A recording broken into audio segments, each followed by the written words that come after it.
Alrighty, what's up everybody, Peter Gilmore here for my second and final video of the night, this time on Killer of Demons 669.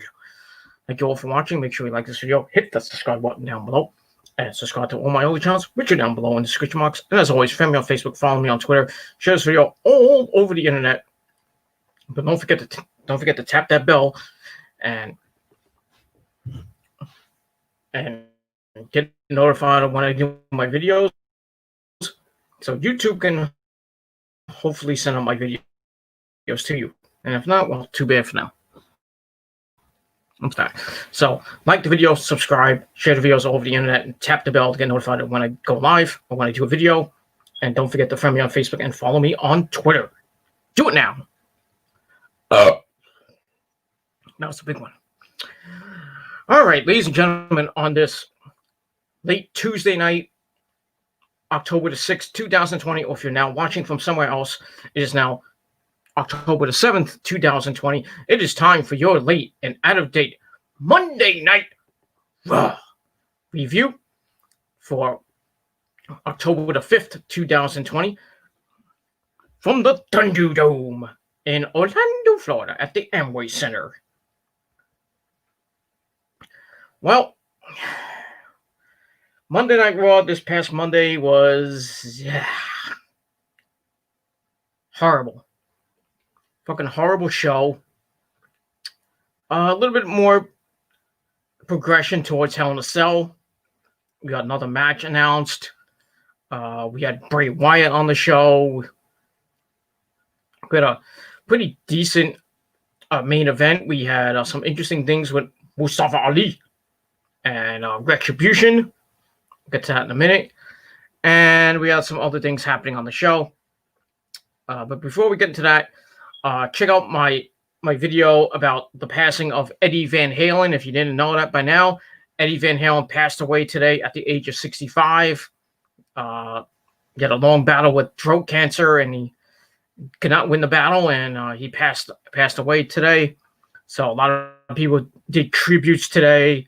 I mean, up the wazoo, and I watched almost not everyone, but I watched a lot of guys playing riffs of Eddie on the guitars, and some people were talking about Eddie. Edge talked about Eddie. Some superstars paid their respects to Eddie, like Edge. I think Triple H did as well. Chris Jericho. Some others in the wrestling world pay their respects.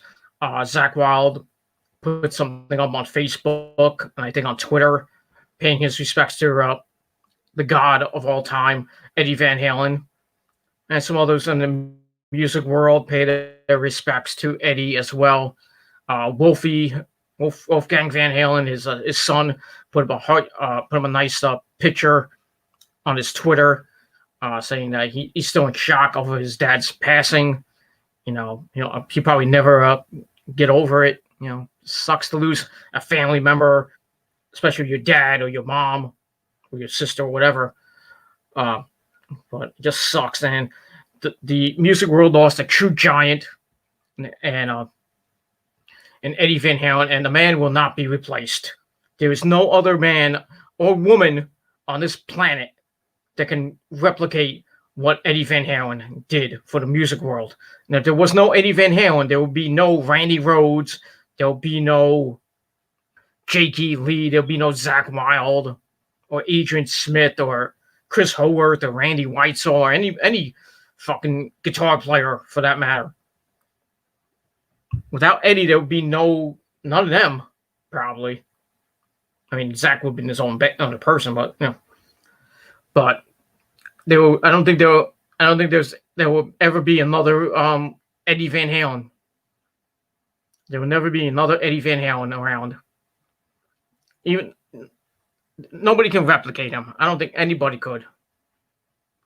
I thought it would be Randy Rhoads because I think he gave Eddie a run for his money back in the day, but sadly he passed away in 1983 when Eddie was at his peak. Well, I would say about his peak. He had Van Halen out already. I think they had about 2 or 3 albums out already. he was on Michael Jackson's "Beat It." You know, that great guitar riff and a guitar solo. And who knows if Randy was still alive today? Maybe, you know, back then, you know, him and Eddie could have had a great solo album. Well, not a solo album, an album. You know, they could have had Van Halen, you know, Van Halen and Ozzy going at it, you know, in a humongous tour.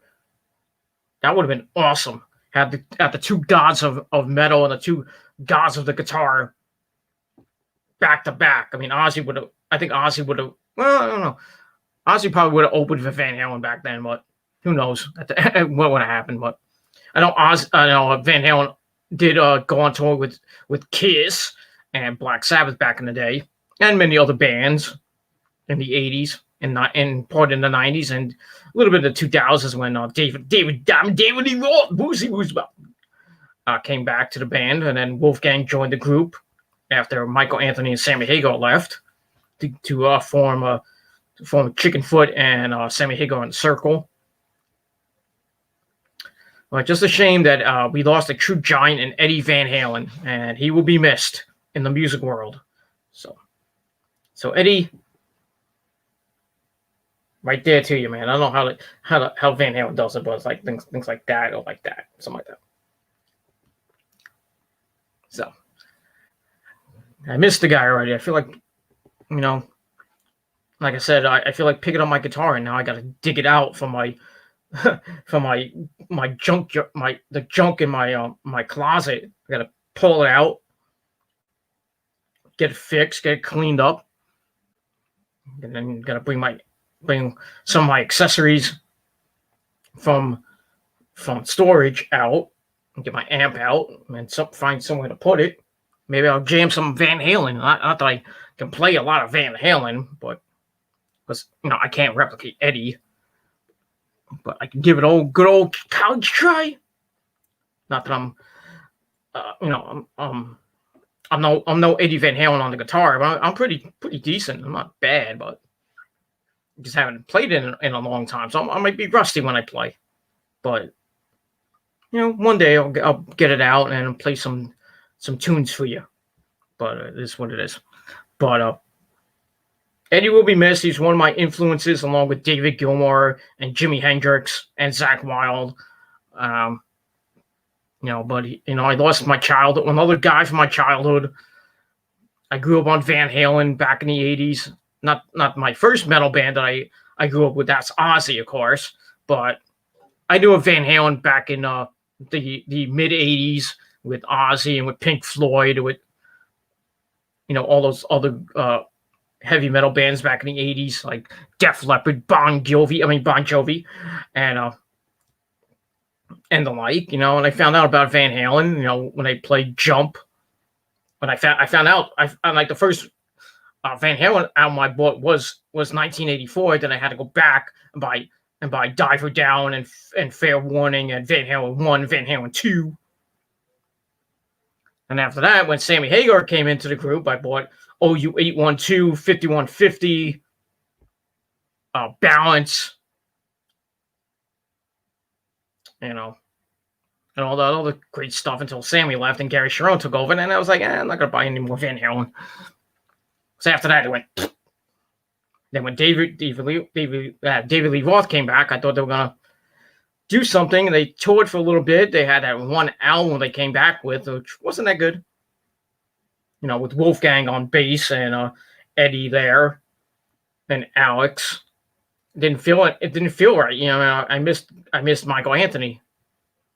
You know, that's Van Halen right there. So it is what it is.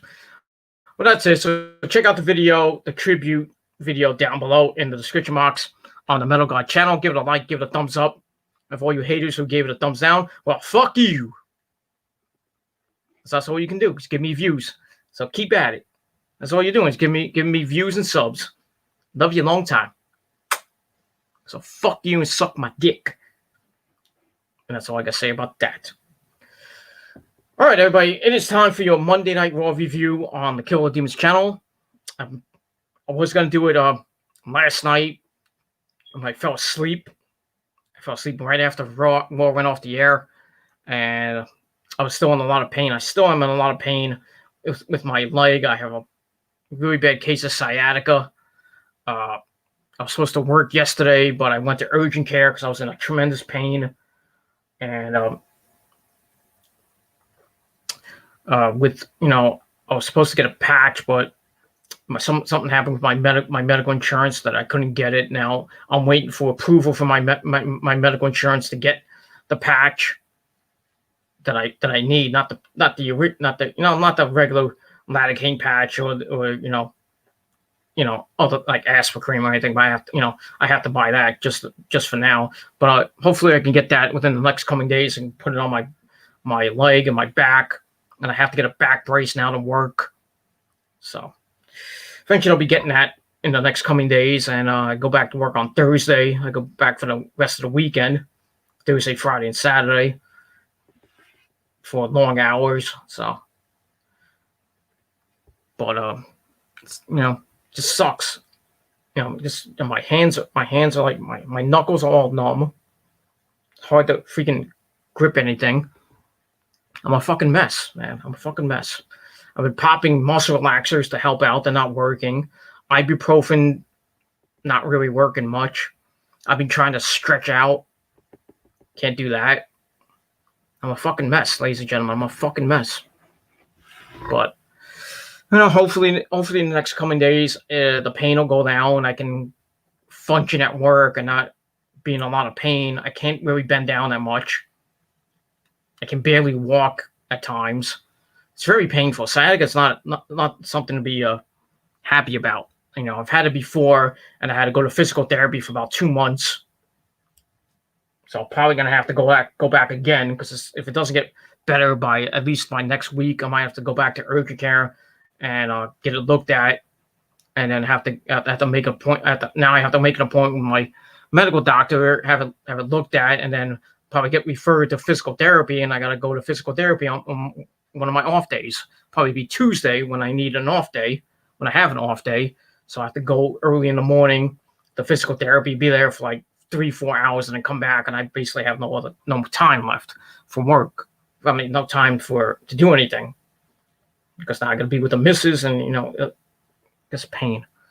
Now I've had off since Friday, and this is my 5th day. Tomorrow's my last day of off. So I go back, like I said, I go back Thursday, Friday, and Saturday, all late nights, which sucks. But I go in at 4 o'clock, except for Friday. I go in at 3:30. Thursday and Saturday I go in at 4 o'clock, but I get out 11 o'clock, 11:30. I get out 11:30 on Friday and Saturday, so I won't be home until like 12:15, 12:30 on Friday and Saturday, and then hopefully I have Sunday off. Probably go back in Columbus Day just to make up for that Monday I missed. Go in for another 8 hours and just go back to what I was doing now. So hopefully next week I don't have a big week. Maybe I'll get three days at most. Maybe I'll get Monday, Thursday, and Friday, and that's it. I've got off Saturday, Sunday again, but who knows? Making the money you wish you had. And that's that. So we'll see what happens over the next 24 to 48 hours when I go back to work. Even though my doctor's note said I should go back on Friday, but I have to go back on Thursday. I would love to go back on Friday, but have a whole week off, but can't do that. So I'm going back on Thursday, hopefully gunning it out and see what happens, and I don't have to leave early or if I have to leave early, I'll see if I can leave early, but they'll probably make me stay the whole damn shift because they have really nobody to come in early unless they call one of the supervisors in early. But we'll see what happens on Thursday. Try to gut it out, and then we'll see what happens on Friday and Saturday. Maybe I can get out early on Saturday, but because I know because the supervisors don't come for the overnight till 11 o'clock, 11:30. So I'm gonna have to deal with it somehow. but I'll get through it. And then I'll have a nice off day on Sunday. I got to go see my parents Sunday, watch some football. Hopefully the Niners win, even though they should have won last on Sunday against the Eagles. So my good buddy EDP 445 is happy. Good for you, friend. Niners are 2-2, 2 games out of the division lead. They're tied for last with the Arizona Cardinals, or 1 game back of the Rams, who they play next Sunday, not this Sunday, next Sunday. That should be tough. We hopefully getting Jimmy G back. Might be getting Sherman back and another guy back. So almost back at 100%. Even though we lost Bosa for the whole season, we got Kittle back, who played a monster game last week, 2 touchdowns, and we should have won that game. Debo came back, did okay. So almost at 100%. I think we're gonna keep Jimmy off the field next week and let him come back strong for the Rams game in Los Angeles, because we got a hard schedule right after next week. We got the Rams, the Patriots, the Packers, the Saints, Seattle, Arizona, the Rams again. Tough 6-7 games after this week. Very tough. And if we can get to the bye week, which is week 11, if we can go 7-4, maybe 6-5, I think we got a good chance to make the playoffs. I think the rest of the way is pretty easy. The rest of the way after the bye week, we don't really have that many hard games. I think we got Seattle at the end of the year, and I think Arizona at the end of the year, maybe Atlanta. I think Atlanta sucks, but it is, you never know with Atlanta. So got a couple hard games in the second half of the season. So hopefully we can get to the playoffs and do damage in the playoffs. But gonna be tough. Gonna be real tough this year in our revenge tour. And right now it doesn't look like we're gonna get revenge, but we'll see. We shall see. You never know in this wacky world of football. And that's all I got to say about that. All right, let's go Monday Night Raw. Let's not waste any more time, because the missus is gonna be coming into rest pretty soon, and I'm gonna go to bed soon. So it is what it is. So Monday Night Raw was kind of a horrible show that it was. Nothing great. The chat room's open if you want to chat for a little bit, not too long, but I want to get this video out and done and edited, and that's it. All right, so Raw starts off with a video of what happened last week with Randy Orton as Butler's voice attacking the Legends in the Legend Lounge at the end of Raw. Big Show, Christian, Ric Flair, and the Heartbreaking Shawn Michaels. So we see that, and then we come up to Randy Orton and his Butler's voice sitting down in the Legends Lounge. I think, he wasn't really wearing the same stuff he was wearing last week. He was wearing like a regular shirt, pants. So he talks about attacking the Legends. He says Big Show tried to stop the inevitable. He smashed both of Show's hands, though, and he ended up right over there in that little corner. After that, he walked over to Christian, whose head was on a swivel, looking for help, but no one could help him because the lights were out. Orton stuck up on him and whispered, "Say hi to Edge for me," and knocked him out. Shawn was next. HBK grabbed a chair he was sitting in, but Orton took it from him and kicked his skull in. And by that point, Rick tried to go to the door, but Orton put his arm on his shoulder. Rick took his hand away from the door, turned around, and met his fate. And Randy says he wishes he saw Drew's reaction, but that bill hasn't been paid in full yet. Not until he is the champion. And it's not over till he says it's over. And last week he stated that Drew still has hell to pay. And if Drew wants to cement his legacy as champion, it'll be waiting for him if he survives one more title match against Orton inside Hell in a Cell. So makes the challenge. So right now we got 2 matches already announced for Hell in a Cell. We got Bayley against Sasha inside Hell in a Cell. We got Roman Reigns against Jey Uso for the Universal title inside Hell in a Cell. And we're going to get most likely Randy Orton and Drew McIntyre inside Hell in a Cell. So it's 3 Hell in a Cell matches, which I still think is overkill. But we'll see what happens with Drew's answer might be. So he makes a challenge, and then Drew comes in pissed, was beating the crap out of Orton, smashes him into a painting, then punches him in the gut, then in the head. He's like, I'm going to send you to hell. And beats up Randy Orton on a couch. And it's like telling Randy, you don't know what hell is about. And then Adam Pearce and company come in, agents and referees. They try to break it up as Orton makes his escape. And then Drew's like, this is just the beginning, Randy. And that's it. So we'll see what happens during the rest of the night. They got that 6-man tag team match coming up as Randy Orton will team up with Dolph Ziggler and the returning Bobby Roode as they take on Drew McIntyre and the Street Profits in 6-man tag team match to end the show. And we'll see what happens with that and see what Drew says later on if he accepts the challenge from Randy inside Hell in a Cell for the WWE title. And that's all I can say about that. And we move on from there. So I gave that 2.5 out of 5 stars. All right, so we get to match number 1. We see Zelina Vega in the ring. Natalya and then Lana come out. They're taking on Mandy Rose, Dana Brooke, and the lovely Raw Women's Champion, Asuka. Nobody is ready for Asuka. Set my dick.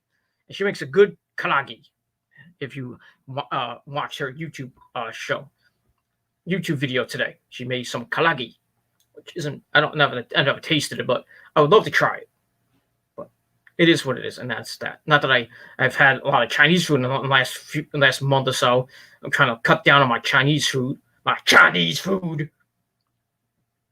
But, it is what it is. Maybe I'll get it this week or maybe next week when I have the money. Like, right now I don't have a lot of money because I got to pay bills, and that's that. Match was, it was all right. Nothing to write home about. Starts out with Natty and Dana. Fucking horrible that it is. Dana did her shit with the head scissors takedown. Natty did a move that looked like crap. Dana goes for a near fall. Tags in Mandy. Mandy comes in, does a little bit better. They double team suplex Natty. Mandy cartwheels and drop kicks Natty in the face for a near fall. Zelina distracts Mandy and Natty takes advantage, and they work on Mandy for a while, going back and forth in the corner. And Zelina beats her up, kicks her in the face, and gets a pin. Kicks her in the face and rolls into a pin for a near fall. She rolls forward with an octopus on the ground. She drops Mandy, smacks Asuka. So that feud is still continuing on. I don't know why. Natty comes in. They do more work. Lana comes in. She does a little bit. And Natty comes in, elbows Dana off the apron. She locks in she goes to the sharpshooter. Mandy kicks her away. Lana gets the tag. Mandy gets the hot tag to Asuka, who comes in, beats the crap out of Zelina Vega with a hip attack. Shoulder tackles Lana. She rushes the corner, hits the hip attack to Lana in the corner, sends Zelina into the corner. She kicks Zelina and kicks Natty in the stomach. And then she hits the basement dropkick for a near fall as Natty stops the pin. Dana comes in, botches coming in anyway. Punches Natty and hits a back elbow and kicks Natty out. Asuka locks up from behind.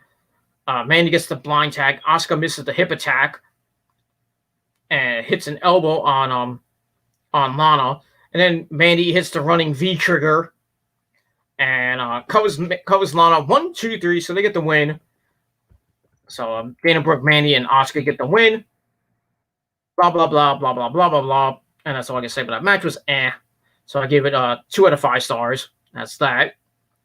Nothing to write home about. Then after the match, we hear the music of Nia Jax and Shayna Baszler, the women's tag team champions. They come down the ramp. Zelina's like, I'm out of here. And she leaves. She leaves through the crowd. Well, the crowd. Nia grabs Natty, headbutts her. Lana is still in pain after getting V-triggered in the face. Nia tries for a Samoan drop on the announce table to Natty, but Lana pulls her off. Then Nia grabs Lana, and I was like, no, not again. She tries to wiggle her way out, but Nia drops her through the table for a third time in the span of 4 weeks. Drops her with a Samoan drop through the table. It breaks.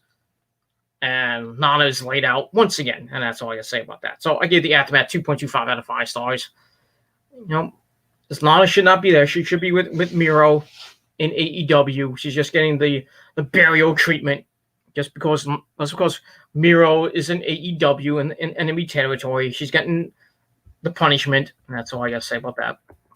Sucks to be her. She should have left when Miro left. But she was still doing that stupid storyline with Bobby Lashley. And technically, she's still married to Bobby Lashley because they never had the divorce. They just ended the stupid angle, which I thought was, stupid anyway.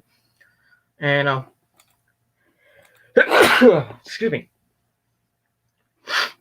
Allergies. So, Lana's getting the burial treatment, because her husband is in AEW. So it sucks to be Lana, and that's all I got to say about that. And it's not the last time we'll see Nia and Shayna, as they will defend the belts against the Riot Squad, Ruby Riott and Liv Morgan later on. We'll see what happens with that, and that's that. And we move on. All right, then we go backstage where we see R-Truth holding a mock draft. He has little Jimmy going to SmackDown, Vince McMahon, I think going to SmackDown as well. Kind of stupid looking draft. And the draft is this Friday, if you don't know that by now. Then we see a janitor mopping up behind him, mopping the same spot. I thought it was Randy Orton. I was like, Randy Orton going to win the 24/7 title? I don't think so. So Truth's trying to explain to little Jimmy what a janitor is. Then the custodian swings the mop. And R-Truth falls down, or he ducked. Referee takes the hit. Truth tries to run away. He trips over the mop bucket, falls down on his ass. Then the janitor rolls up R-Truth 1, 2, 3, and takes off the hood. It's Drew Gulak, so he becomes a 3-time champion. And he tells Truth he'll see him next fall. Oh no! Have a nice trip. See you next fall. Stupid. Just utterly stupid. So I give that 1.5 out of 5 stars. So Drew Gulak is now the new 24/7 champion. I could care less. And that's all I got to say about that. All right. Then we see the Hurt Business running up to Ali last week when Ali was in the dressing room. Probably talking to Cedric Alexander. I don't know. He's like, I'm lost. And then everybody's like, you must have lost your damn mind. So then he challenged them to a match. He won last week. He beat MVP last week. So, he was in that match last week and he pinned MVP in a 6-man tag team match. So whoopty damn fucking who. Blah, blah, blah. So we stay backstage and Ali tells his peeps to chill because MVP is here. And I don't know who he's probably talking to. Dana Brooke and Apollo Crews and catering. I don't know. So MVP comes in. Ali already knows why he is here. He's here to give an excuse as to why he lost last week. MVP is like, no, you could win your match. That's fine. But you'll never win the fight. He's here to offer some business advice due to the draft. He's like, take Apollo. And on SmackDown, a nobody doing nothing. Comes to Raw and he becomes a champion, meaning Apollo. MVP says, for one night only, he's got an opening in the Hurt Business. He's like, look at Cedric, and they're on the clock to decide. So then Apollo tells his peeps not to listen. That's just a classic MVP move. And then Apollo and Ali walk away while Ricochet stays and is like, maybe I should get my career going and join the Hurt Business because I suck. So you never know.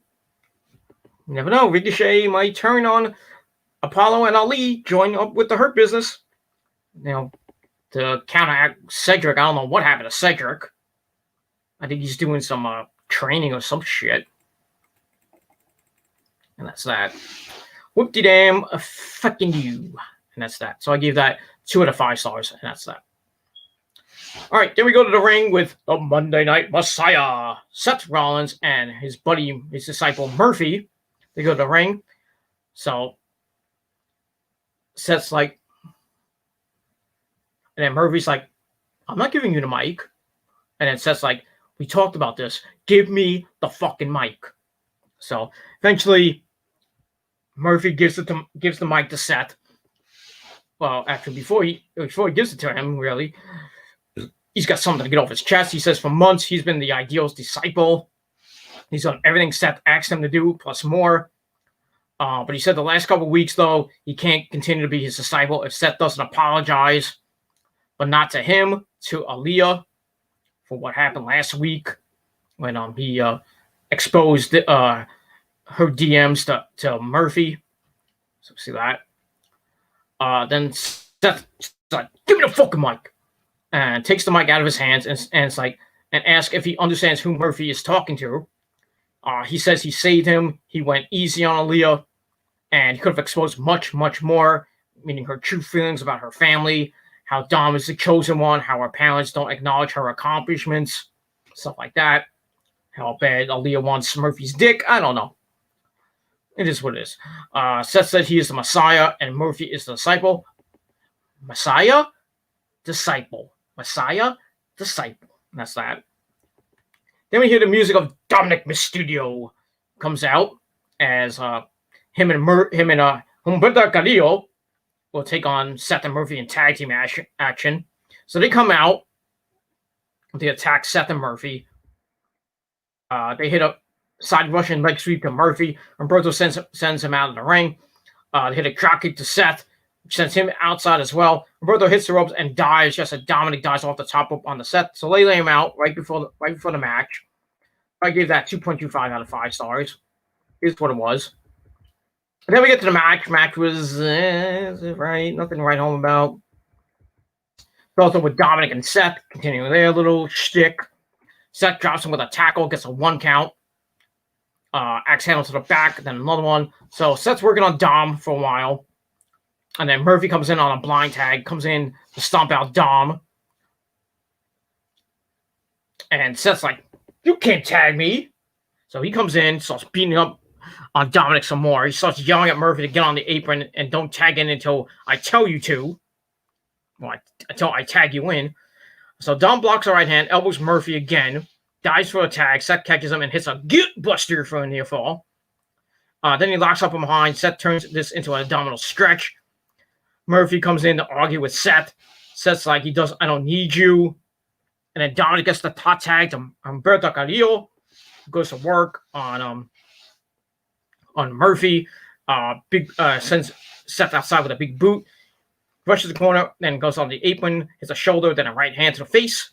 Goes to the top rope, hits a missile drop kick to Murphy for a near fall. He hits the ropes to drop Seth. Murphy rolls up off the distraction for a near fall.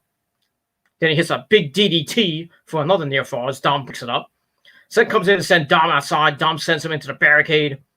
Murphy sends Dom over the barricade into the WWE Universe. Seth argues with Murphy that he isn't needed. Humberto then dives over on top of them.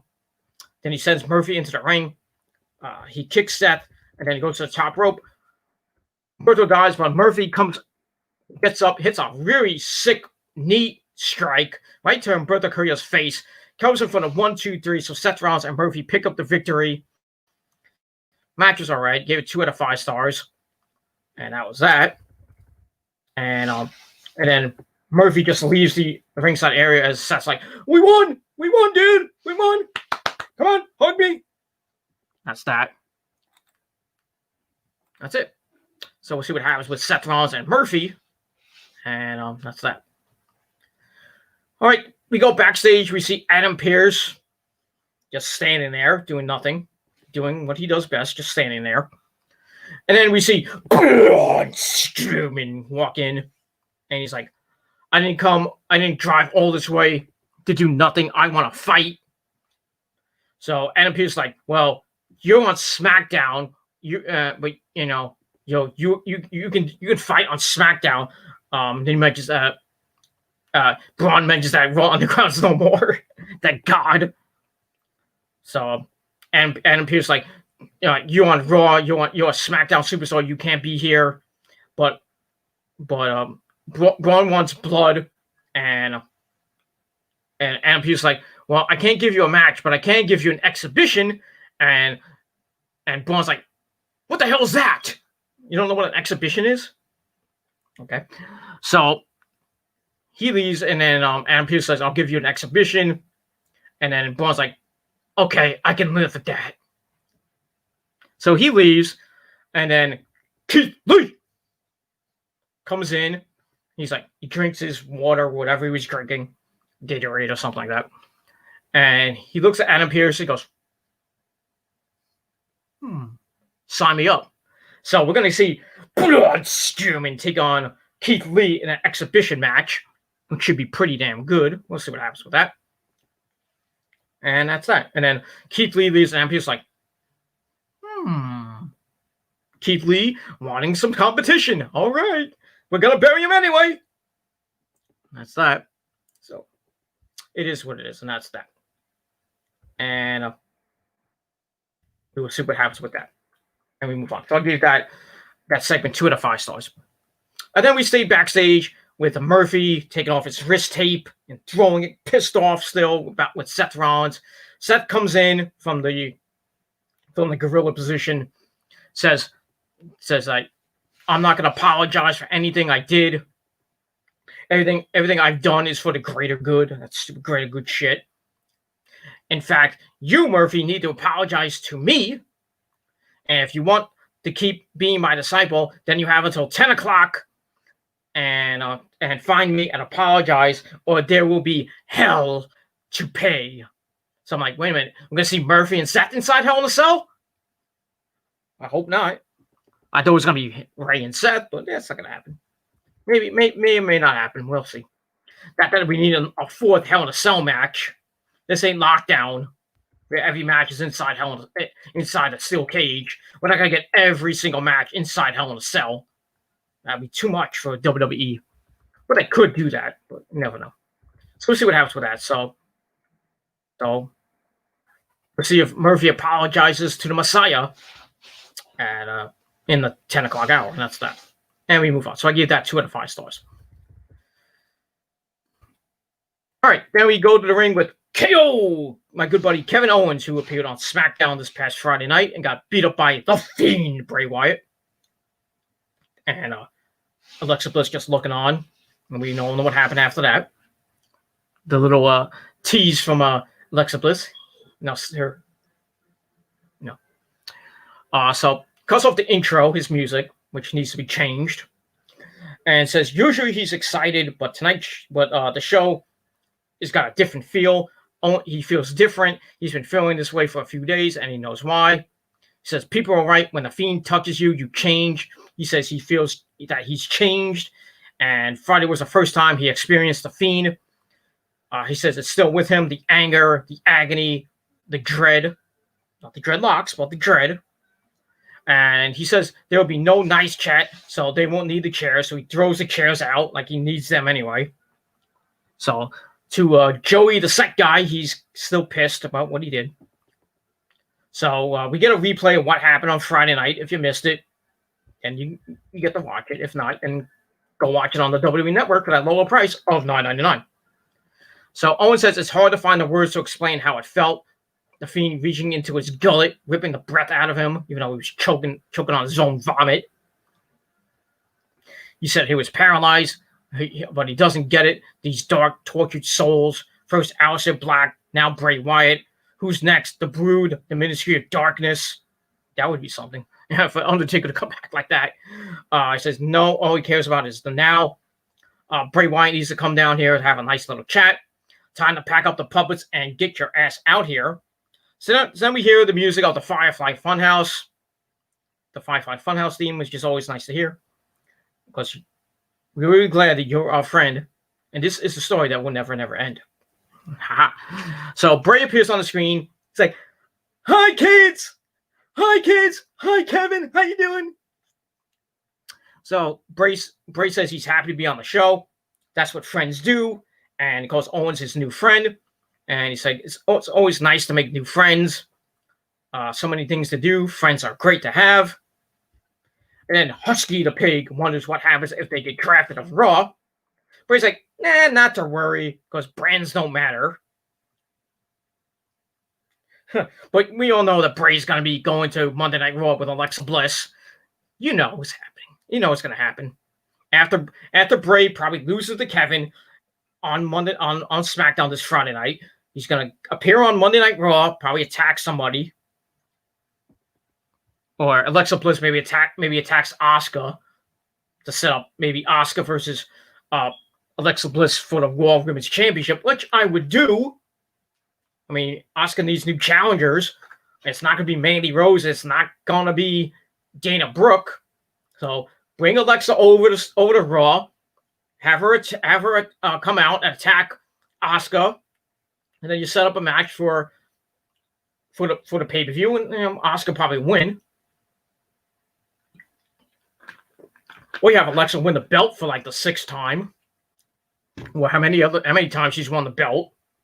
Have Alexa win, and then let Bray Wyatt go after the WWE title. If Drew McIntyre somehow beats Randy inside Hell in a Cell, which may or may not happen. I'm hoping it doesn't. But then you can put Bray Wyatt versus Drew McIntyre at the next, well, not at the next pay-per-view, at TLC. Or it can go up to up to Royal Rumble, and then have Bray Wyatt win the match at the Royal Rumble, and then maybe have Edge versus Bray Wyatt at WrestleMania. Though we all know it's going to be Edge and Randy Orton at WrestleMania. And Edge is going to win the belt, and then he'll probably lose it maybe at Extreme Rules the next month, or he holds it till maybe SummerSlam. Maybe he fights Christian. Christian's supposed farewell match. Then we all know he'll have one more match. So I'd like to see that. Edge and Christian for the WWE title at SummerSlam next year. Christian maybe wins it, then loses it right at the next pay-per-view. Or loses that Payback to, I don't know, maybe Randy Orton or maybe Bray Wyatt or somebody. That would be interesting to see, but it probably won't happen, but never know. So, it says brands don't matter. Then he sings a little song. Talk about friends. It's like, friends are very special. Friends, they warm your heart. Friends, what would we do without them? Friends, till death do us part. And everybody's singing, even Abigail the doll singing. Husky was singing. Ramblin' Rabbit was singing, and Mercy ate him. And then Bray's like, that was funny. So Owens gets pissed. He's like, I'm done with this theatrics crap. Says the song is worse than the Demented Mr. Rogers reboot. Come on, that was a good reboot. That was a good movie with Tom Hanks in it. Come on, Kevin. He says, what he's going to tell Bray, though, is that they are not friends. They could have been friends, but he attacked him on Friday night. Bray can't brainwash him. The only thing that matters is to come down to the ring so he doesn't have to wait till Friday to beat the crap out of him. Bray's like, well, that's not very nice. I don't like bullies. And neither does he. And as for Ms. Bliss, well, that's none of your business, Kevin. That's between them. Owens has no idea what he's gotten himself into, but this Friday, Owens will know. And he's like talking all serious and like the Fiend kind of talk. And then Bray snaps at him. He's like, bye! Bye, Kevin. See you later.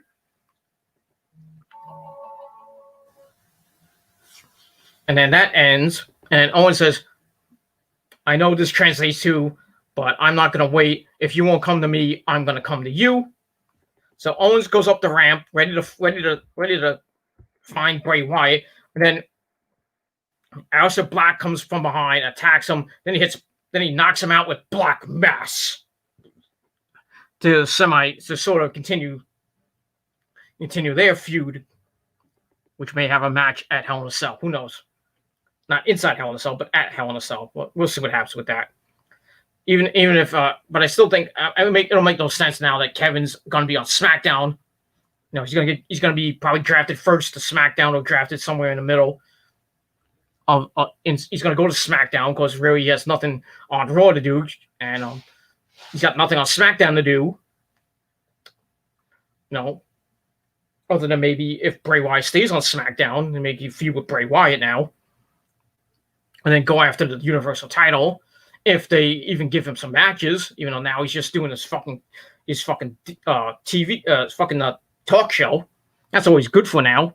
No wonder Kevin doesn't like the way that he's being booked, and that's why he hates creative. Why don't you leave and go to AEW or go back to Ring of Honor and bring Generico with you? But I digress. So we'll see what happens with Kevin on Friday night as he takes on The Fiend. And we'll see what happens with Miss Bliss. And where if Kevin gets drafted to SmackDown or The Fiend gets drafted to Raw on Monday night. But we'll see what happens on Monday night next week with the draft, which I really don't give two shits about. That's all I got to say about that. I'll probably do a video tomorrow previewing the draft on TGC 181. And we'll talk about the draft, who I think may go to Raw, may go to SmackDown. NXT is supposedly in this draft, so maybe the Undisputed Era might come up to Raw or SmackDown. Who knows? Hunter did say that NXT won't be involved, but a lot of people saying they might be involved. So I don't know if anybody from NXT will come up, and if they do, I would think maybe it might be the Undisputed Era. It might be Rhea Ripley, but who knows? At this point, we won't know until Friday night. So we'll have to see Friday night at 8 o'clock on Fox. And then Monday night on the USA Network for the second part of the draft. And that's that. So I give all that, the Bray Wyatt segment with Aleister Black and Kevin Owens. I gave that 2.25 out of 5 stars. And that's pretty much all I got to say about that. All right, here we see Charlie Caruso with Drew McIntyre. Ask him about Randy's challenge. Drew says that he talks a little bit, then he talks to Randy directly. He says he will beat Randy's ass every time he sees him, and he'll also send Orton straight to hell. And then basically says that he accepts Randy's challenge for Hell in a Cell, and he's going to send Randy straight to hell, blah, blah, blah. So I gave that 2 out of 5 stars, and that's that. Then we got a Braun Strowman video package for no apparent reason, just to hype up Braun Strowman. I guess they're going to make him a big monster now. Looks like Braun Strowman's going to Raw now. But we'll see. Then we get to the exhibition, which wasn't really an exhibition. It lasted 1 fucking minute. Between Keith Lee and Braun Strowman. They lock up, and then they break into a stalemate. They go for tackles, and neither move. And then they go for another one. Lee sends Strowman into the ropes, but Strowman hits a drop kick to Keith Lee. Pretty impressive.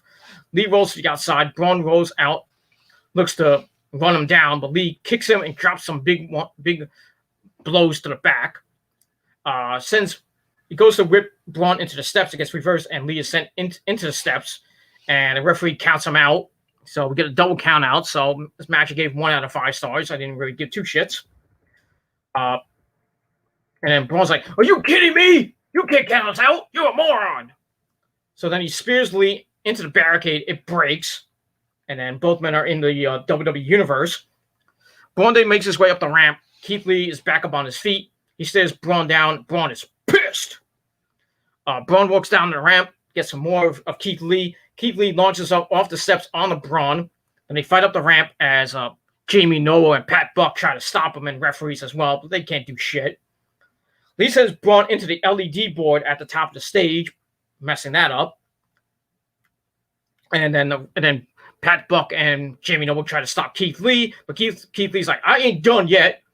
And then he runs and spears Braun Strowman off the stage onto some equipment. And both men are laid out, and Braun's like, "Get him off me! Get him off me!" So Braun gets up to his feet first, and then he leaves, and then Keith Lee's being looked at.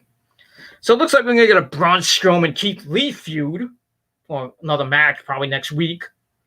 So it looks like Braun is going to be drafted to Raw. I think he'll be one of the first picks. And we'll see what happens with that. So it could be a decent feud, not a great feud with him and Keith Lee, 2 powerhouses. But we'll see what happens with that. And that's all I got to say about that. and we move on from there, and that's it. So I gave the match 1 out of 5 stars. I gave the aftermath 2 out of 5 stars, and that's it. All right, then we see Bianca Belair, the EST of WWE, playing Trivial Pursuit, which I haven't played in God knows how long. Oh, some random people. I think Gia Roman was one of them. Big ups to Gia Roman. And basically proving she is the smart test, EST at the end. Basically, that was that. So I really didn't care about that segment. I gave that 1.5 out of 5 stars. And that's that. I'll get to the chat in just a minute. And I'll get that.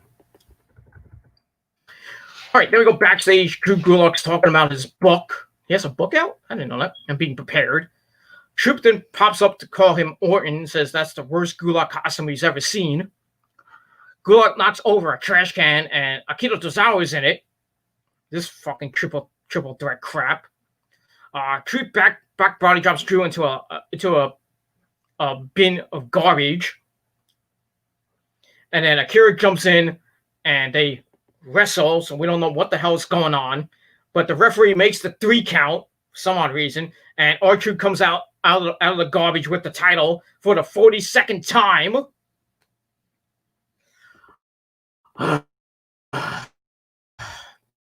He's going to hit 50. I'm telling you right now, he's going to hit 50 by the end of this year. He's going to hit 50. Or maybe get close to 50. You never know. We only got like 2 months to go. So you never know. He could get close to 50. But we'll see what happens with that. So he wins the title by obviously by pinfalls. I don't know if Drew Gulak's shoulders were down inside the dumpster. So who knows? Who cares? I don't give 2 shits about R-Truth and Drew Gulak and Akira Tozawa and the 24/7 title. They can all suck my fucking cock. And that's all I got to say about that. Fuck the 3 of them. And that's that. All right, after that, we go to the ring. We see the Hurt Business make their way to the ring. MVP Shelton Benjamin and the CEO of the Hurt Business, Bobby Lashley. So MVP gets on the mic and says, last week, Ali, Apollo, and Ricochet did not defeat them. He also wants to put Retribution on notice. He says teabag. Okay. And his squad want to run around, play tough, but when you see the black and gold, prepare to fold. Okay. Y'all can wear the mask, but they fit the description. And then Ali comes out and wonders how a simple no-go can cause a loss. Ricochet's like, I don't want to, do this, saying he want LeBron James. Saying he went LeBron James on MVP's ass, which he did not.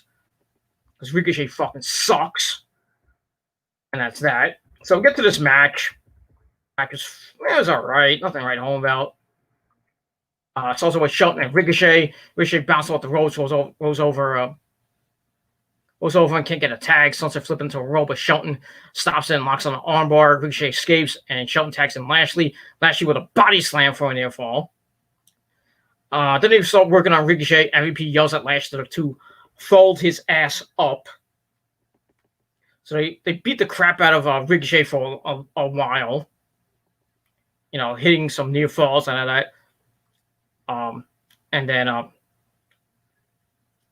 Ricochet with the insecurity tags an Apollo. He rushes in, hits an axe handle, then another one sends Lashley off the apron, hits a frog splash crossbody to Shelton. Shelton shoots the legs and lifts, sending Shelton into the corner. Then hits a spine buster to Shelton. Then a standing moonsault for a 1 count as Lashley comes in to stop the pin. Ricochet kicks him in the chin, and then again hits the ropes. Lashley lifts Ricochet and drops him face first into the mat. Apollo with a kick. Lashley goes back to the apron for some odd reason. Okay. Shelton with a waist lock, and then hits a German. Tags in Lashley. Lashley comes in, looks for the spear. Apollo gets up, hops over the spear, then hits an insecurity to the head. And then Lashley with a choke slam on Apollo, then locks in the full Nelson, or the hurt Nelson, or whatever he calls it. And Apollo once again taps out like a drunk man. And that's pretty much all I got to say about that. So the Hurt Business get the win. Match gave 2 out of 5 stars. I'm thinking Ricochet's going to SmackDown.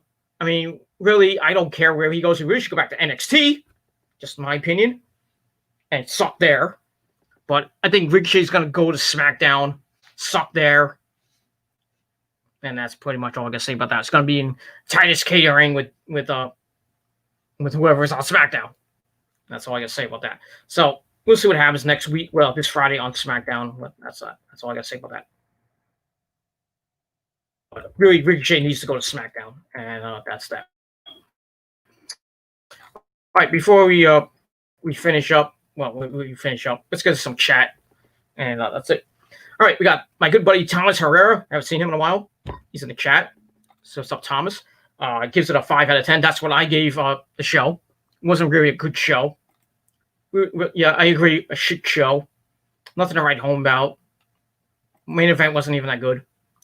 I decided to quit watching wrestling for a while. Any big news? Nothing really, except for like Sasha and Bayley, inside Hell in a Cell. That's basically it. That's basically the big news. And then we got the draft this Friday night on SmackDown, and then Monday night on Raw to finish that off. Nothing really big came out of that. Nothing really big this week.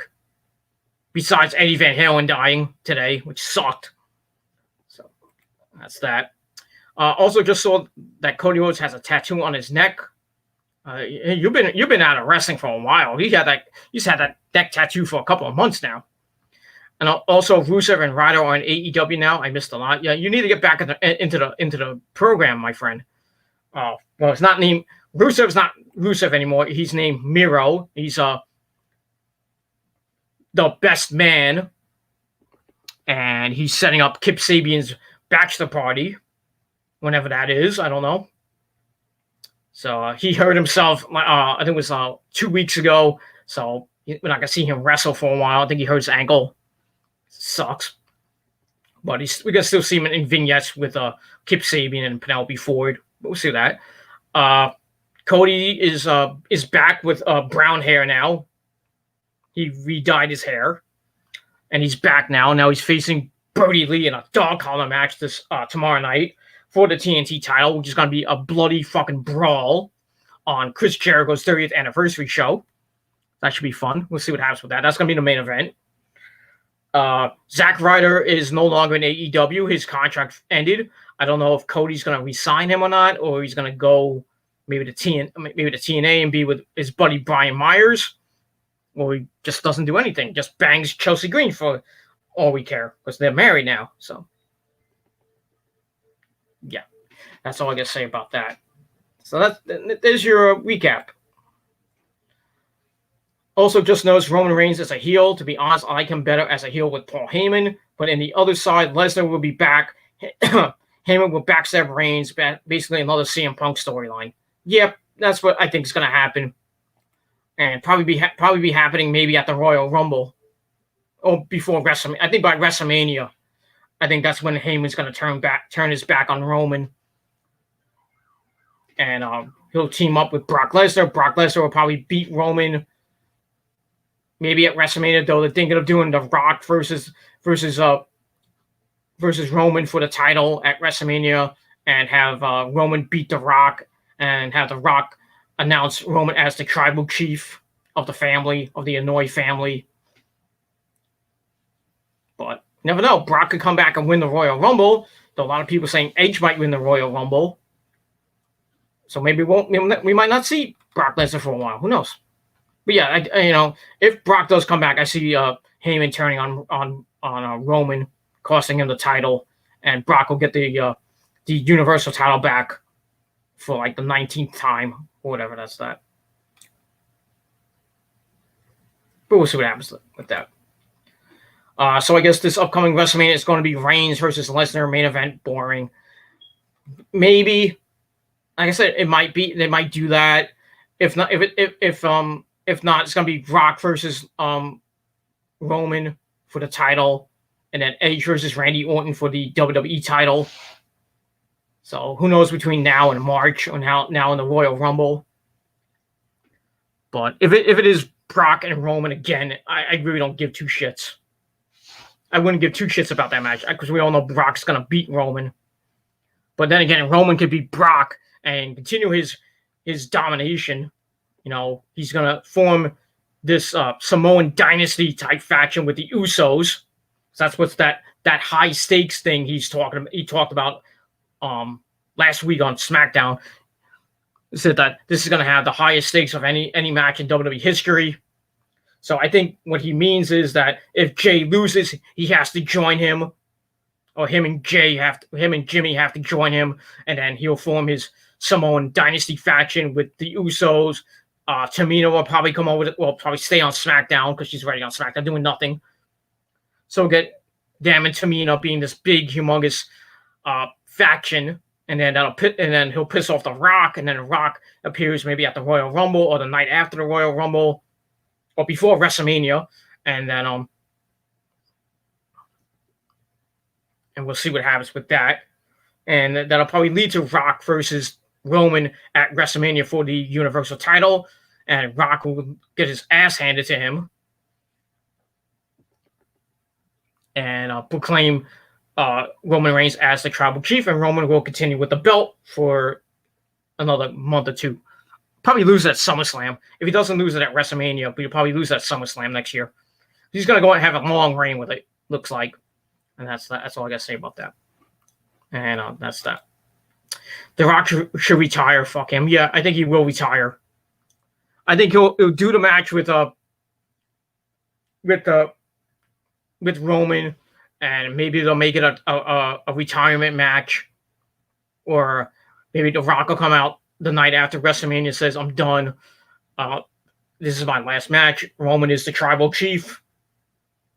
And then maybe next year, if not next year, the year after that, he'll go into the Hall of Fame.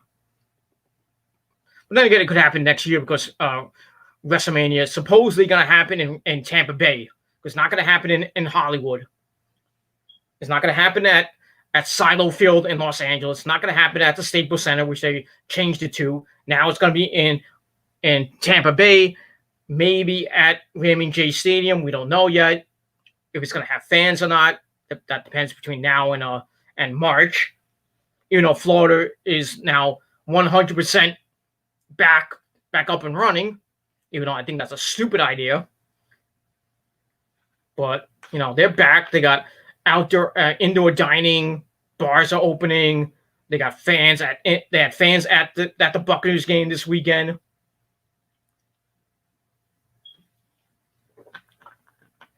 So I don't know what's going to happen with WrestleMania this year. Well, next year, I should say. I don't know. We shall see between now and March. But I think it's going to be at Raymond J. Stadium. Probably won't get that many fans. It's not going to be 80,000 people there. Probably, I'd say a few thousand. Socially distanced, of course, wearing your fucking mask. So I'll have some sort of WrestleMania next year. But I think WrestleMania 38 will probably maybe go back to Hollywood. If not, it's going to be Minnesota, or it's going to be Philadelphia, or somewhere. I say by WrestleMania 38, we'll have more fans.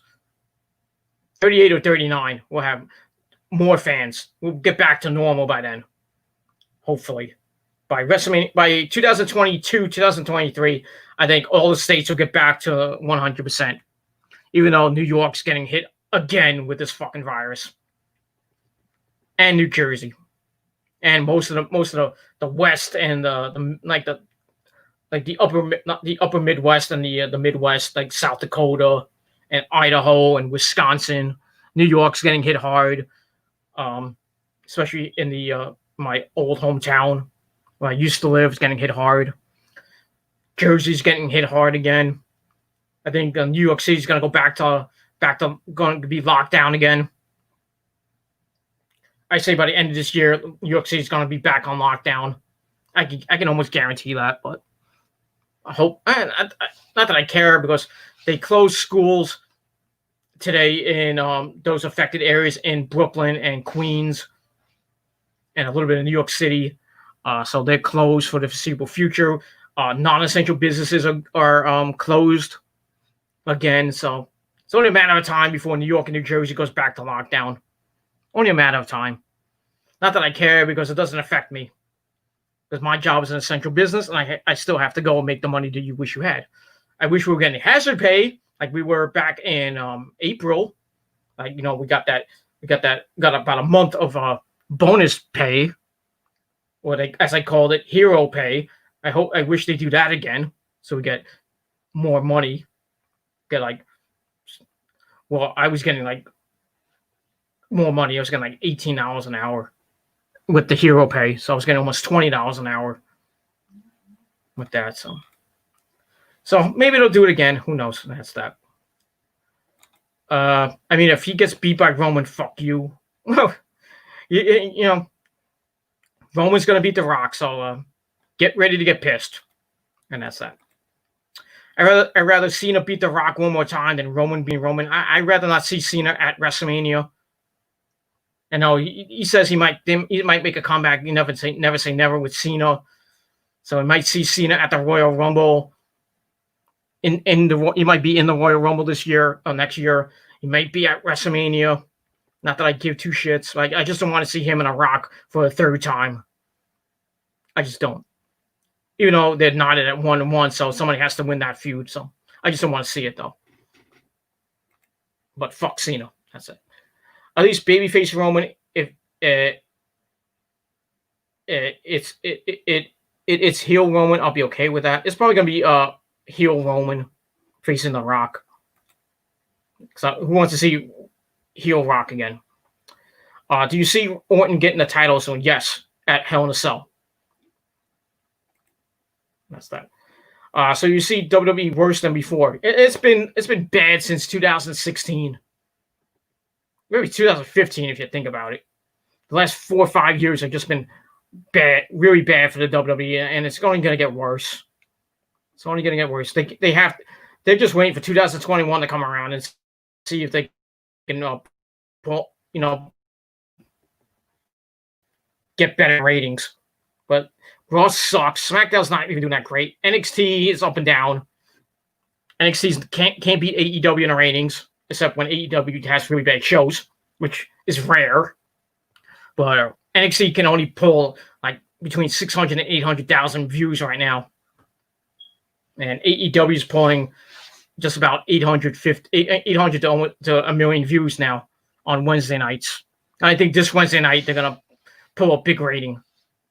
I think NXT might win on October the 28th that week when they bring back Halloween Havoc. That's why I think NXT might win that week, because everybody's gonna be invested to watch Halloween Havoc, because we haven't seen Halloween Havoc in 20 some odd years. And if they don't bring back Spin the Wheel or Make the Deal, I'm gonna be pissed. Just saying. And that's that. So I think that's when I think NXT will win that week, but you never know. Depending what AEW has that week, they might do a special Halloween type show, but we'll see. Because that'll be the week before Full Gear, so we'll see. It's sad that the WWE are screwing the last years of Jeff Hardy. Yeah, he re-signed for 3 years, but we'll see what happens.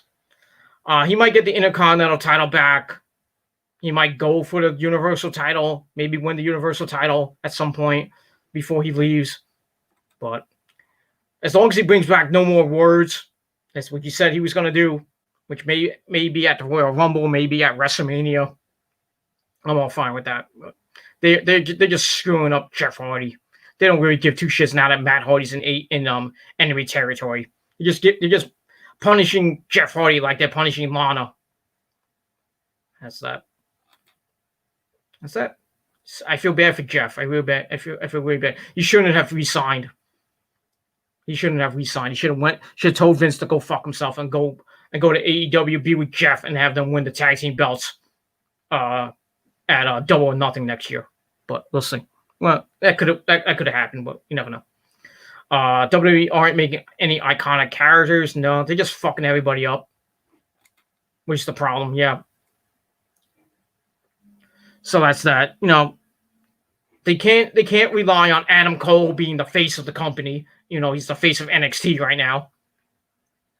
And when they eventually bring him up to the main roster, which is going to happen, they're going to fuck him up and the Undisputed Era. They're going to fuck up Rhea Ripley. They're going to fuck up Io. They're going to fuck up Candice LeRae, Johnny Gargano, Ciampa. everybody else. They'll probably fuck up Shotzi Blackheart. They'll fuck up Dakota Kai. But I don't know. They just fuck everybody up that's come up to the main roster. That's that. So they're not making any stars, and that's their problem. That's why they can't get ratings, because there's no stars on Raw or SmackDown. And the only thing they can hope for is, NXT right now, and that's it. That's that. Fan of Asuka. King starts at the top. Vince and Bruce have to go. Really, Bruce has to go. Well, both. Yeah, I agree. Both of them have to go. I mean, we need somebody else now. Put Paul Heyman back on the booking team for Raw. Well, at least put him on SmackDown. He's on SmackDown with Roman. So put Heyman on SmackDown, and what you do is you put Shane or Hunter in charge of Raw. Get Vince out. Just let Vince go into a nursing home and rot away. Because it's just fucking horrible. It's fucking horrible. Raw sucks. Because Bruce is still running Raw, if you didn't know that by now. He doesn't want to do both shows. And Vince is giving him ideas, and it's really horrible ideas. Sometimes they're rewriting Raw like 10 minutes before the show, 5 minutes before the show, during the show. They're rewriting everything and telling the wrestlers, "Oh, you have to say this and this and this." It's fucking insane. I wouldn't want to be part of that crap. I'd rather go to NXT when Hunter runs it like a well-oiled machine. And that arena is fucking amazing. The Capitol Performance Center, what's it called? The Capitol Arena, whatever it's called. Looks very good. Has that like Fight Club type feel, with the plexiglass and the cage around it, and they had the NXT rookies, or the developmental people from NXT. Then they have a couple of friends and family. Then they have a couple of real fans there in pods and stuff like that. Then they have the LED board all the way behind that, all the way up to the ceiling, which I think is nice. So it has that Thunderdome type feel for NXT. I like it. Because the lease for the Thunderdome is ending October the 31st, so I don't know what's going to happen with Raw and SmackDown after October the 30th. If they're going to go somewhere else, they're going to go to the Capitol Arena and do Raw and SmackDown, which I think is stupid, but who knows what's going to happen at the end of this month with Raw and SmackDown. That's all I got to say about that. Can we move on? All right, tell us what happened with Moxley. Moxley's still the champ for now. He's going to be defending the belt against Lance Archer on the 1-year anniversary show next week. I think he's going to win that. And then he's going to face the winner of this, I believe it's an 8-man tournament, to see who will face him at Full Gear. The finals will be at Full Gear, and I think the match with Moxley will be at Full Gear as well. Kenny Omega's in it, which didn't please Adam Page. I forget who else is in it. I know they announced Kenny being in the tournament, which I think he's going to win the tournament. I think Adam Page will somehow get in there too. There might be a Kenny versus Adam Page in the finals at Full Gear, and Kenny will beat the crap out of Adam Page, and then he'll face Moxley. If it doesn't happen at Full Gear, it'll probably happen at Revolution in February, or happen at Double or Nothing. I think Kenny's going to win the belt at Revolution, and then he's going to face Adam Page at Double or Nothing, and Adam Page will beat Kenny for the belt. That's what a lot of people are saying, but we'll see what happens with that. We'll move on. Will Ambrose go back to the WWE? I highly doubt it. I think he's happy where he is right now. Fan of Asuka says Vince is senile. He's been that way for years. Thomas Ferrer says, I see WWE dead by 2025. I see probably dead by 2024. The way it's going right now. I give WWE at least 2-3 years before it disintegrates. That's that. Fan of Asuka says AEW isn't great either. Wrestling is in trouble. Yeah. But AEW is getting the ratings. right now. Wrestling isn't that great right now. AEW is doing what it can to give us an alternative every Wednesday night, but still, it's got its flaws here and there. Even Ring of Honor's got flaws, and basically what they're doing now in Ring of Honor is they got the semifinals of the Pure Tournament happening, I think, this week or next week, and then the finals after that. So we're gonna get our new Pure Heavyweight Champion pretty soon. To end the year off with Ring of Honor. I don't know if they're going to do a pay-per-view coming up soon. I don't know if they're doing Final Battle because it's not going to be in New York with fans. It's not going to happen. That's not going to happen. But if they do Final Battle, it'll probably be in Baltimore without fans in a empty arena. But it sucks. The first time Final Battle has been without fans in Ring of Honor history. So we'll see what happens with that. New Japan is still going on with the G1. I think it's in night 9 or night 10 right now. We had I forgot who somebody beat Toru Yano. I think it was Goto. I think Goto beat Toru Yano in record time. I think it beat him like 5 seconds. Tanahashi won. Jay White's 3-1, Naito's 3-1. So they're basically the leaders right now in the G1. Sonata beat Naito to give him his first loss. I forgot who Jay White lost to, but I think Jay White and I can see Jay White and Sonata in the finals, and the winner goes on the Wrestle Kingdom 15 to face Naito for the double belt. I think it's going to be Sonata. And like I said that since the G1, even before the G1, even before this fucking pandemic started, I said that Sonata was going to get the belts, plural. So I think Sonata will win the G1, beat Naito at Wrestle Kingdom 15, and then hold it for a little while. I think Evil might get it back though, or Jay White might get it back by beginning of the middle of next year. So we'll see what happens with that. So the G1 is happening. Got a couple weeks, I think about a week or so left. So getting close to the end of the G1. It's been pretty damn good. That's all I got to say about that. Thomas Harris says AEW's doing well. Yeah, they're doing pretty good. WWE's repetitive. Yeah, same fucking matches every fucking week. We can already see what will happen in future events. Yeah. It's too predictable. WWE's too predictable. That's that. They're already booking matches for the fucking show 3 weeks in advance. They're giving it away on free TV with Drew and Randy Orton and Jey Uso and Roman Reigns.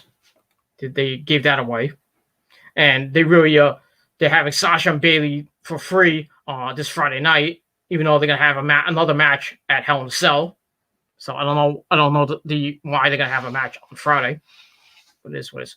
To be honest, WWE before 2015 was good. You couldn't predict some stuff. That's true.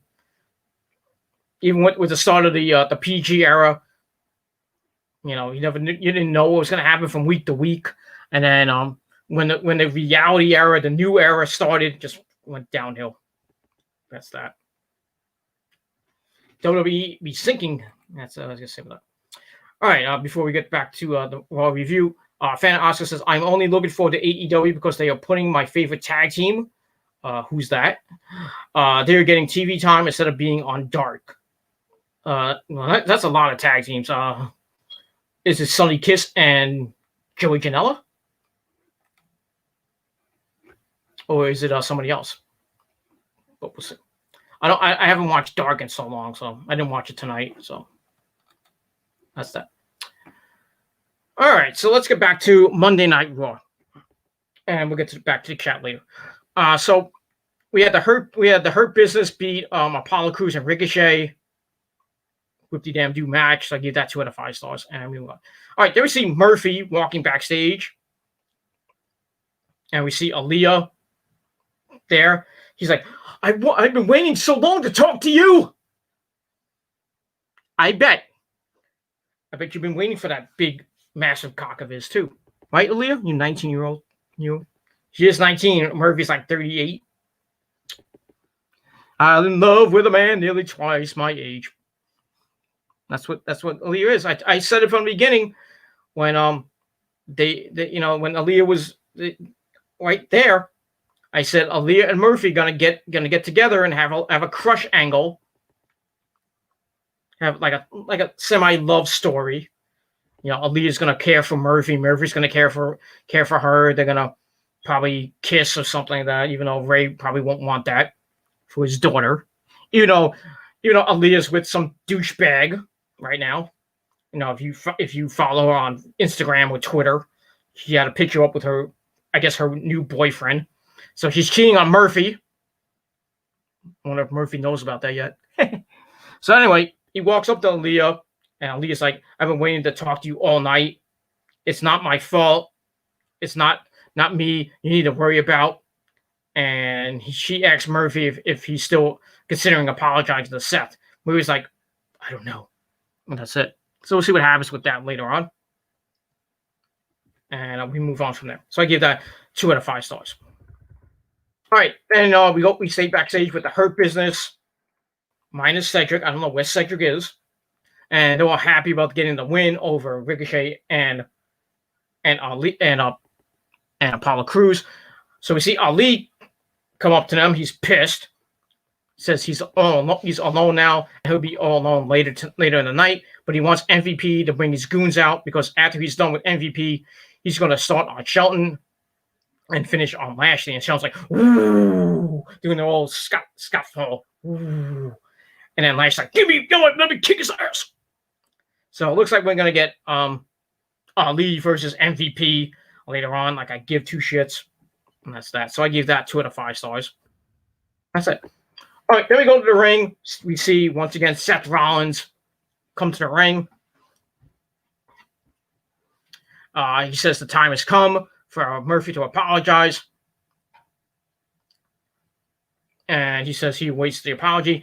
Murphy comes out and doesn't speak for a while. And Seth's trying to goad it out of him, wondering what's eating at him and saying, let's get this over with. So he tells Murphy he doesn't want to go down this road. He says, do not stand in the way of the greater good. They've been through so much together. All he's got to do is apologize. This shouldn't be that difficult. So he's like, apologize to me right now. Then grabs him by the hair of his chin and says that I made you and I can break you. So that pisses off Murphy. He attacks, takes him down, mounts him with some punches over and over and over again. Murphy kicks him out of the ring. He follows and flies over the announce table on the Seth. Said it might hit Byron Saxton. Damn. Or Tom Phillips. Damn. They fight in the barricade. Seth with some rights and lefts. Murphy gets some in. Seth sends him into the barricade. They fight near the barricade. Murphy sends Seth into the barricade. Seth grabs something from under the ring. It's a kendo stick. Goes to swing at Murphy. Murphy ducks and sends Seth back into the barricade. And Seth drops the stick. Murphy is on the attack. Seth goes in the ring. He's like, stop. And then Murphy just beating him down with the stick. And Seth's like, I'm sorry. And then Murphy's like, don't apologize to me. Apologize to Aaliyah. So Seth's like, Aaliyah, get your ass out here. Aaliyah, come out here. He's like, I'm sorry for bringing you into this. It's like Murphy's done enough. He's sorry. So Murphy, like an idiot, drops the stick. Seth attacks him and just starts whipping his ass with the stick over and over and over again. He breaks the stick. Then he goes to the outside and grabs a chair and goes in the ring. But then Aaliyah comes in and covers him, just like goes like this to him, like, don't hit me. And holds him back. She's like, that's enough. You've done enough. That's that. And then Dominic comes out to grab his sister by the titties. No, I'm just kidding. Dominic comes out, asks her, what the hell are you thinking? And then Ray and Angie come down, wondering what the hell Aaliyah's thinking. So Ali is like this, like how she was told to do it, because she's an actress. She has to do what she's told, doing her best acting impersonation. So she's like, I don't know what I just did. I don't know what the fuck I just did. I still want his cock. Why can't they just leave me alone? You know how 19-year-olds are. They want the big cock. Come on. It is what it is. Not that I'm offering, but that's too young for me. But it is what it is. Maybe you can give it to Wrestling Otaku, but it is what it is. Fuck him, by the way.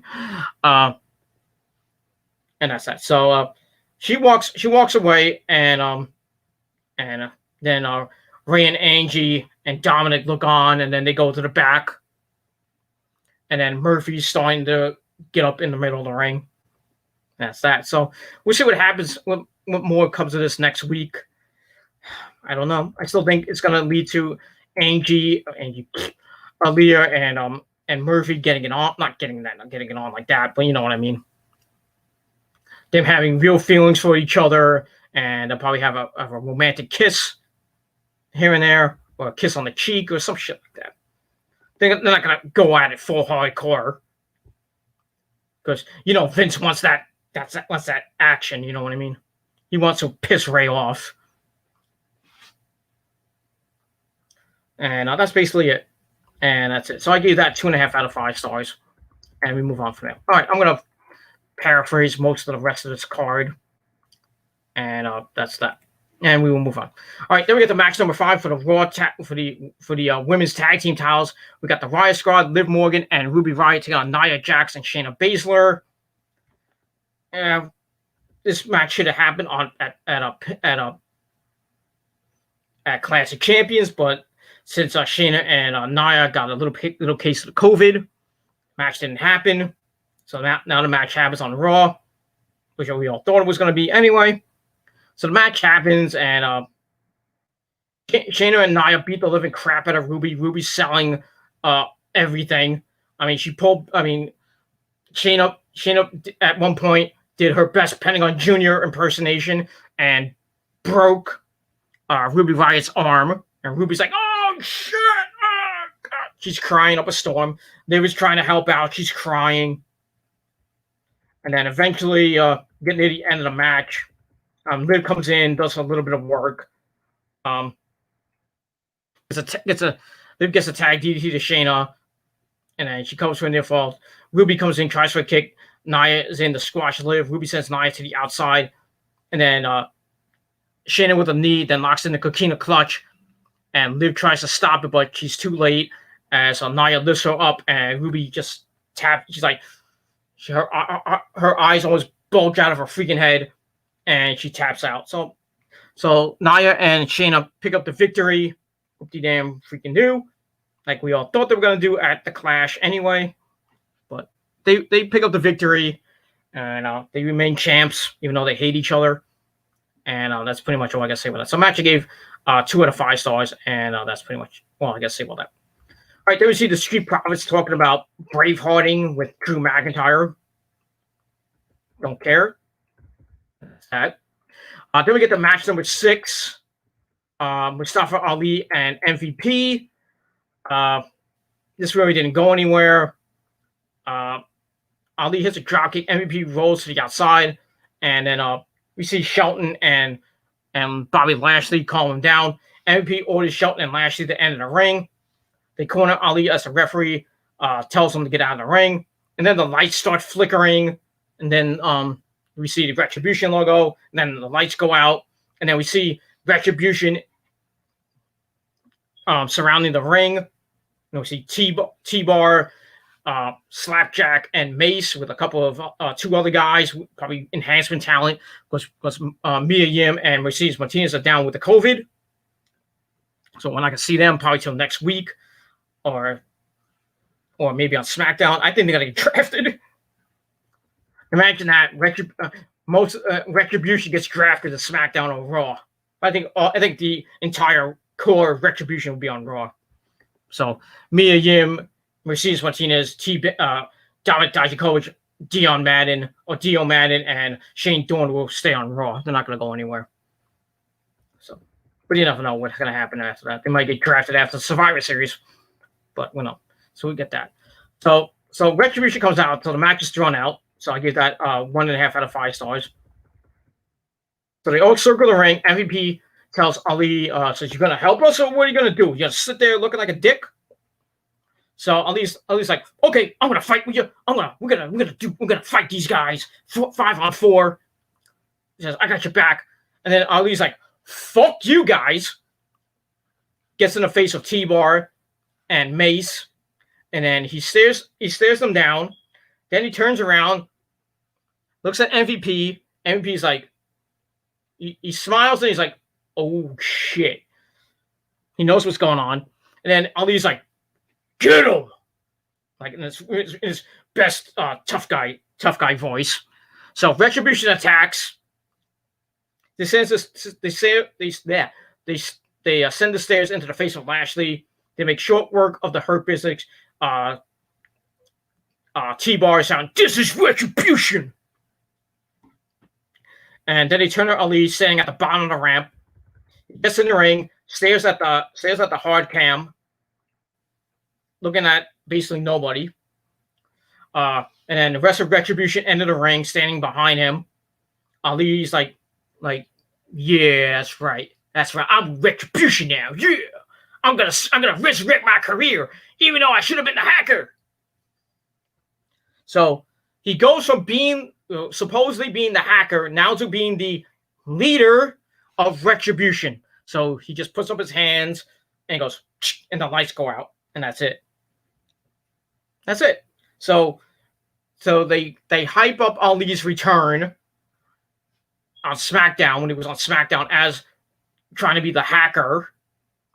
That failed miserably because it went nowhere. They kind of did away with that. Then he comes back to Raw and aligns himself with Apollo Crews, Ricochet, and Cedric turns on them, joins with the Hurt Business. Now we don't know where Cedric is, probably back in Titus Catering. And now Ali's the leader of Retribution.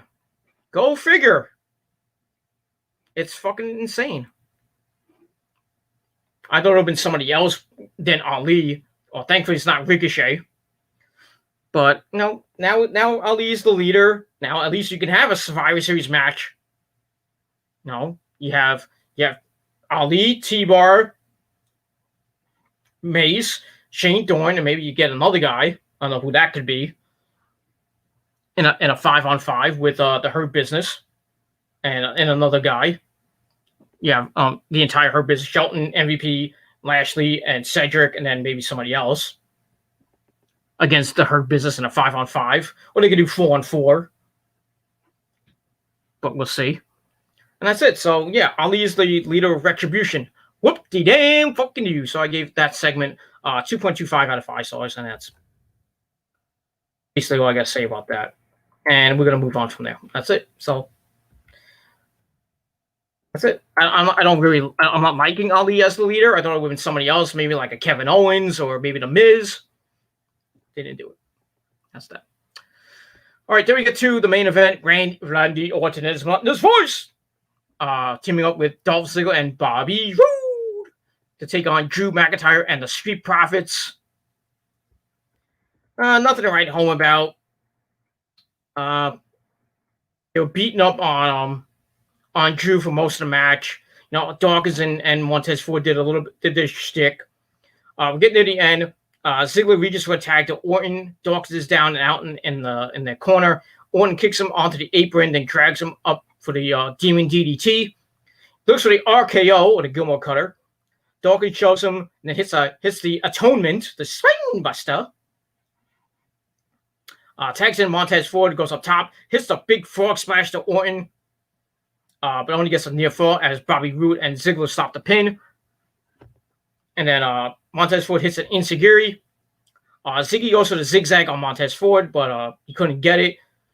Drew gets the blind tag as Ziggy hits the Famouser to Montez Ford. Ziggy gets kicked in the face with a running Claymore. Looked kind of botched. Ziggler goes out of the ring. Orton's stirring around. And then Bobby Roode gets back in the ring, and he gets Claymore right in the face. And then right after that, Orton hits the Gilmore Cutter. Bang! and covers him 1, 2, 3. So he pins the champ. So Orton, Ziggler, and Rude pick up the victory. Match is all right, not bad. I gave it 2.5 out of 5 stars. So Orton gets a little bit of revenge after getting beat up early in the night. So that's that. And we're going to move. That's it. So that ends Monday Night Raw for this past Monday night. So we'll see what happens on SmackDown with the draft. And then next Monday on Raw with their side of the draft, who gets drafted to Raw, who might go to NXT, who might go to SmackDown, who comes up from NXT. We never know. So I'll talk about that tomorrow on TQC 181. Probably do it sometime in the afternoon because I got AEW tomorrow night. So I'll do my AEW review tomorrow night, and then probably won't get a review up till maybe Saturday night. I apologize for not doing a SmackDown review. I've been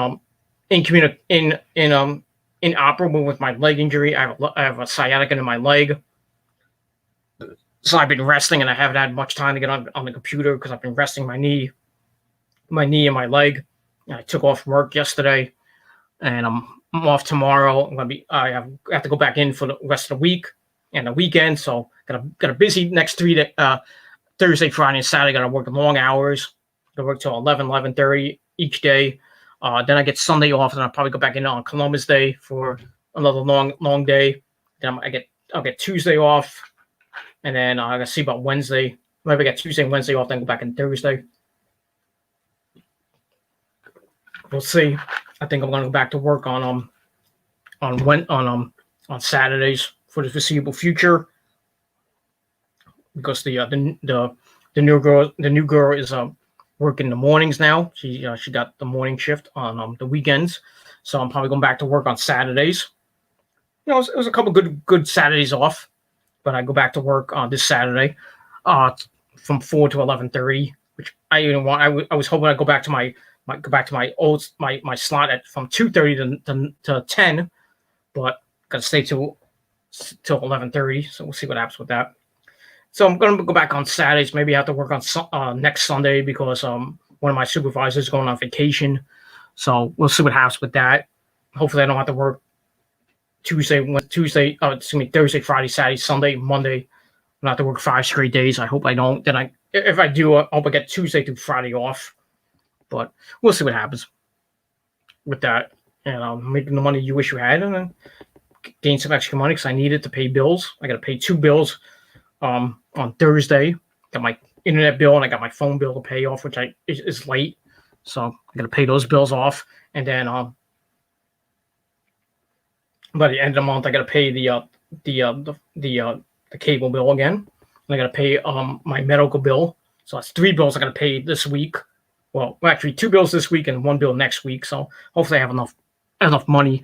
Plus I got to get food, which I'm running out of food money, so I gotta gain some extra money for food this week and next week. So we'll see what happens with that. And that's that. All right, let's end off tonight with some chat, and then we're gonna end it off. Fan of Oscar says, "I'm only looking forward to." Oh, I already said that. Sorry about that. His favorite to tag team is the Highway 2, Jack Evans and Hedico. Okay. And I'm not a big fan of them either, so it is what it is. So he says Raw is the same crap. Yeah, every freaking week, it's just the cure from insomnia. That's it. Raw sucks. SmackDown's starting to suck. NXT's kind of starting to suck. WWE as a whole is starting to suck. And it's just been the last couple of years has just been really, really, really bad for the WWE. And just this year has been really bad for last couple of years have been bad for wrestling. Hopefully it comes back with a vengeance maybe in 2021, but we'll see what happens with that. So that's it. All right. So thank you to a fan of Oscar and Thomas Herrera for coming in the chat, and anybody who else watched. Thank you all for watching. So my final rating for Raw, 5 out of 10 stars, and that's all I got to say about that. So we'll see what happens on Friday night with the draft. Who goes to SmackDown, and then on Monday night who goes to Raw, who may be going to NXT. So we got NXT tomorrow night, the fallout from a pretty damn good TakeOver 31. So we see the fallout with Finn Balor. We'll see what happens with Adam Cole and Reach Holland after Reach Holland attacked Adam Cole. What's going to happen with that? With the Undisputed Era, I think that Bobby Fish and Roddy were behind the attack, so they're going to turn heel on Adam Cole, and Kyle will reform Future Shock and beat the crap out of Bobby Fish and Roddy, and then Adam Cole's going to take care of Reach Holland because he's Adam Cole, baby. So I'll probably get that feud going on to War Games. And then we got actually probably to Halloween Havoc. I forgot. And then after that's War Games. And then after that's another Takeover 32. On I think right before TLC. So we got that. So we got a lot of action to go for the WWE this year. We got Full Gear coming up in a couple of weeks. We got the 1 year anniversary. We got the 30th anniversary of Chris Jericho tomorrow night. And then next week we got the 1 year anniversary show. And then a couple of weeks after that, we got Full Gear. And then we'll end the AEW will end the year off, and then get ready for next year. Like I said, Ring of Honor's got the Pure Title Tournament about to finish up. We'll see who wins the belt, and see what happens with the rest of the year for Ring of Honor. And with New Japan, we got the G1 about to finish up. See who wins the G1. I think it's gonna be Sonata, but we never know. It could be Jay White. Could be Naito. They're really fuck up plans, but I think it's gonna be Sonata. But we'll see what happens with that. And that's it for wrestling. So we'll see what happens tomorrow night on AEW with the dog collar match between Cody and Mr. Brody Lee for the TNT title. Should be a bloody brawl to end the night. I've got Jericho's celebration. We'll see what happens with that. And like I said, we'll see what happens tomorrow night with NXT. Should be another week of AEW winning the war. And then, like I said, we've got the draft on Friday night with SmackDown. And then on Columbus Day, this Monday night, with the second part of the draft. And then that'll be it. And then we'll get ready for Hell in a Cell on October the 25th, 2 weeks from Sunday. See, more matches might be announced. We'll see. And then after that, we got Halloween Havoc with NXT. That should be a good show. And then we're going to get ready for Full Gear on November the 7th for AEW. And then we got Bound for Glory on the 24th for TNA. Not that I'm going to review it. I'm not going to watch it because I'll be probably working that day. So I'm not going to watch it. I'm not going to review it. So for those of you thinking I'm going to review Bound for Glory, I'm probably not. So sorry. And then in November, we got Full Gear. We got War Games for NXT. We got the Survivor Series. And then in December, we got TakeOver 32. And then we got TLC, the end of the year. And that's pretty much it. Might have Final Battle this year with Ring of Honor. I don't know. New Japan is probably going to have Destruction in Kobe and Destruction in Hiroshima at the end of this month. Maybe the Super Tag League in November. I don't know what's happening in November and December. And then they're going to start off the year of 2021 on January the 4th with Wrestle Kingdom 15 and then New Year's Dash. Right after that, I don't know if Wrestle Kingdom 15 is going to be a 2-day event like it was last year. We'll see.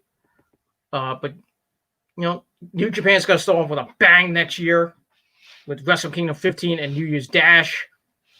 And then we got the Royal Rumble at the end of January. Then we got the Super Bowl the week after that.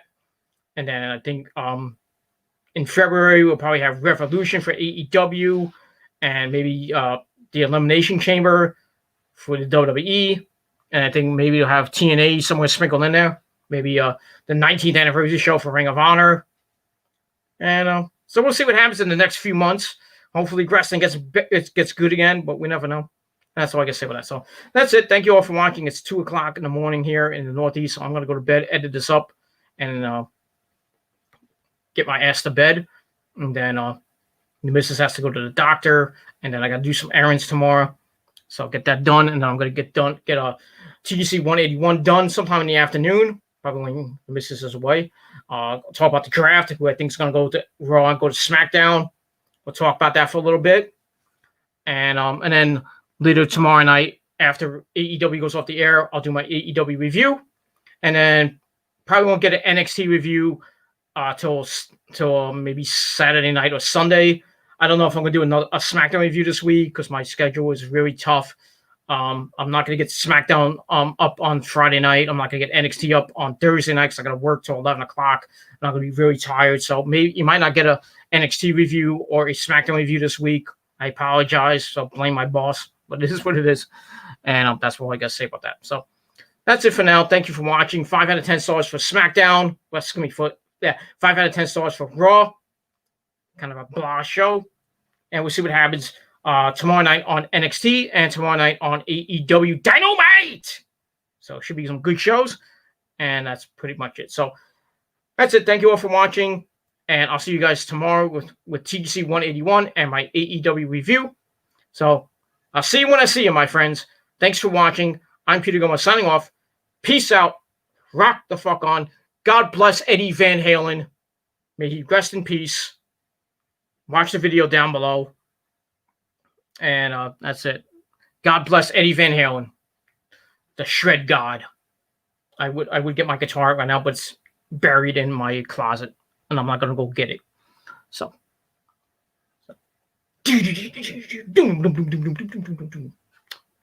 I'll just do my semi-impression of Eddie Van Halen. Running with the hippie! Okay. That was very off-key, and I apologize for that. So, God bless Eddie Van Halen rocking out with Jimi Hendrix and Randy Rhoads up in heaven. And hope to see him when I see him. That's all I was going to say about that. So, we'll see what happens with that. Thank you all for watching. Watch the Eddie Van Halen video after this video, and then go to sleep. And then have a great Wednesday, everybody. I'll see you tomorrow. But for now, I'm Peter Gomez signing off. And if you're not down with that, well, fuck you, man. And that's it. So thank you for watching. Good night, everybody. Peace, bitches.